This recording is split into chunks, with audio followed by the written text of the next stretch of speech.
My girlfriend and I recently moved into our new house. It's honestly the home we've been dreaming of, the perfect fit for us. We have a cat named Bella whom we rescued together, so everything felt perfect when we first moved in. The only downside at first was the house to our right. It looked abandoned, as the owner had started renovating it but never finished. The layout of the houses is such that on our right there's a space for the entrance to our back garden, and next to that is the abandoned house's entrance to its back garden. There's no fence separating the two, as the owner removed it to install a new one but never completed the job, leaving both back gardens with open access. Behind the abandoned house is another property separated by a fence. From what we could see, several young men lived there. Occasionally, when we returned home, we'd see them cutting through the neighbor's back garden to reach the front of the street. We didn't think much of it at first. Maybe they knew the owner and had permission. Fast forward to our first night in the new house. We were sitting in the back garden, enjoying the space, and looked up at the houses behind us, just out of curiosity. That's when we noticed a man staring blankly at us from a window. He wasn't hiding it, he made it very obvious.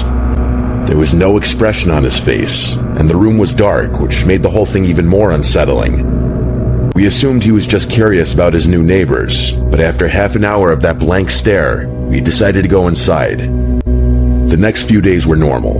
I went to work, and my fiancée continued unpacking. One night, we decided to sit in the garden again. It was dark, but we enjoyed looking at the stars and having deep conversations, until we heard the makeshift wooden board fence being moved. 3 men appeared, standing there, staring at us. "Are you okay?" I asked, knowing they wouldn't leave unless I said something. The youngest looking one, around 29, was holding a big bag, and we had no idea what was inside. He offered us some stolen washing up tablets, which we declined. I made a joke about it because the situation felt so awkward. He smiled and said okay, and then they left. What struck me was how they just let themselves into our garden without saying anything, like as if they had every right to be there. We went back inside, thinking it was a one-off, but it all started getting worse from there. They began helping themselves into our garden more often and acting in ways that were clearly meant to intimidate us. They would get into the next door house by lifting up the fence that separated the back gardens and walking through. I forgot to mention, my girlfriend and I are both 20 years old, so of course the idea that they might be trying to intimidate us as 2 young women was the first thing that crossed our minds. One day, while I was cleaning the front room, 2 police officers came around the side of our house and entered the abandoned garden. They lifted up the fence and looked around for a few minutes before leaving without saying anything. I thought it was strange, but continued with my day, assuming maybe the people next door were trouble. A few days later, the police knocked on our door. They explained that the house behind us was now vacant. The men had been kicked out for antisocial behavior, apparently not just towards us, but with other neighbors too. Honestly, we were relieved. Even though they hadn't physically done anything yet, it meant they wouldn't get the chance to escalate things. We continued settling into the house, but one day, while I was in the bath, I heard a loud bang outside. I quickly got dressed and ran to find my girlfriend. I found her recording something from our spare bedroom window, which faces the garden of the now empty house. I asked what was going on, but she shushed me. After a moment, she explained. A man we had never seen before pointed up at our bedroom window, and when she noticed him, he sprinted full speed toward our house. He tried our door handle on the way past, then ran back into the garden, threw the broken fence up, and started banging on all the windows of the empty house. We called the police immediately. They came, watched the video, took a statement, and left. We were shaken. Why would they try our door handle and then break into that house? What was he planning?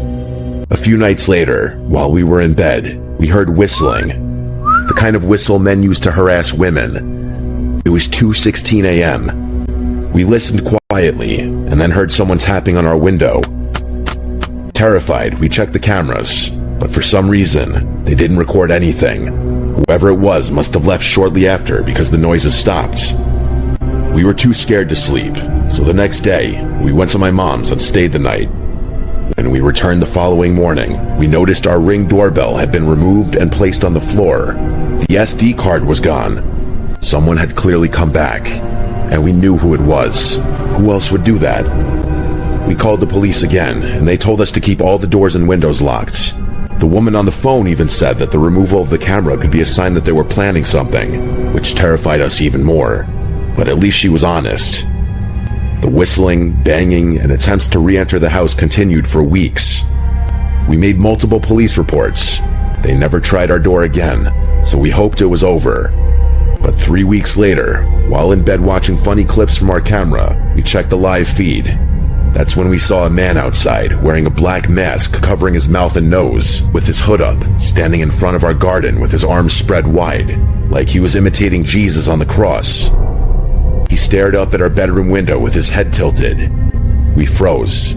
At the time, we had moved the camera inside the house, so it didn't record. We were so shaken we didn't even think to screen record. He then spoke, but we couldn't hear what he said. Then he turned around, walked to the opposite side of the street, and just stood there, staring at our house for about 30 minutes. We called the police again. They said it wasn't illegal to stare at someone's property and dismissed the whole thing, even when we told them what he did on our lawn. They made us feel like we were overreacting. We couldn't sleep for days. Any noise outside terrified us, even normal ones. Then, one night at 2:52 a.m., we got a notification. I woke my girlfriend and said, "Someone's outside, I know it. Please check the camera." She did, and there they were.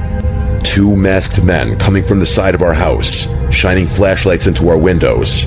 One of them, the same man who had been harassing us, was holding what looked like a crowbar. Why us? What was the point of this? For days on end, he would stand across the street, pointing, waving, or shouting things up at our window. Every time we looked, he would stare blankly at us. It was clearly meant to scare us, and it worked. We kept contacting the police, but they've done very little. The harassment continues. We've got cameras now, and we record everything, but we feel powerless.